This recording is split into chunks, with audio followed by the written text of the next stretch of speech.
Hello बच्चों, let's see this question. The question states that these question consist of two statements each printed as statement 1 and statement 2. So इस question में हमारे पास यहाँ पे दो statements given है and हमें यहाँ पे उसके corresponding चार responses given है. Correct response हमें choose करना है, right? Start करते हैं इस question को. सबसे पहले यहाँ पर जो key concept हम लोग use करने वाले हैं इस question को solve करने के लिए, key concept हमारे पास यहाँ पे क्या होगा? That is octet rule. Octet rule की हेल्प से हम इस क्वेश्चन को सॉल्व करेंगे. सो स्टार्ट करते हैं फर्स्ट स्टेटमेंट से. स्टेटमेंट 1 बोल रही है that the octet rule does not hold good for H2SO4. So first statement है कि हमारे पास एक कंपाउंड दे रखा है H2SO4 that is sulphuric acid and ये जो कंपाउंड है इसके करस्पॉन्डिंग हमें बोल रखा है कि ऑक्टेट रूल जो है यहाँ पे फॉलो नहीं होता.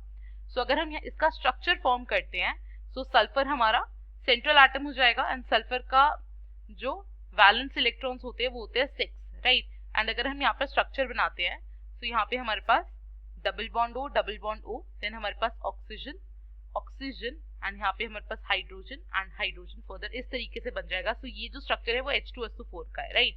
अब यहाँ पर अगर आप देखो तो सल्फर जो है as a central atom act कर रहा है एंड सेंट्रल एटम जो है उसके आसपास हमें यहाँ पे 6 बॉन्ड्स बन रहे हैं, राइट.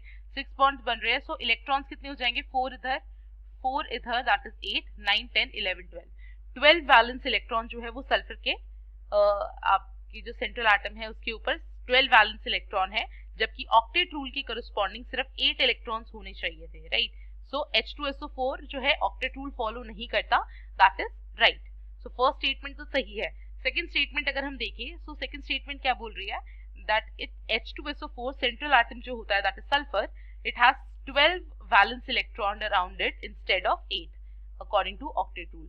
So इसमें ये वाली जो स्टेटमेंट है वो भी करेक्ट है बिकॉज अभी हमने देखा कि सल्फर जो है it has total 12 electron instead of 8 electrons, right, around it. and reason क्या है अब इसका कि सल्फर के पास 12 electrons हैं वो accommodate भी कर पा रहा है.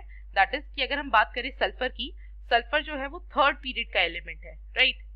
क्या है? थर्ड पीरियड का एलिमेंट है एंड सिंस जो थर्ड पीरियड का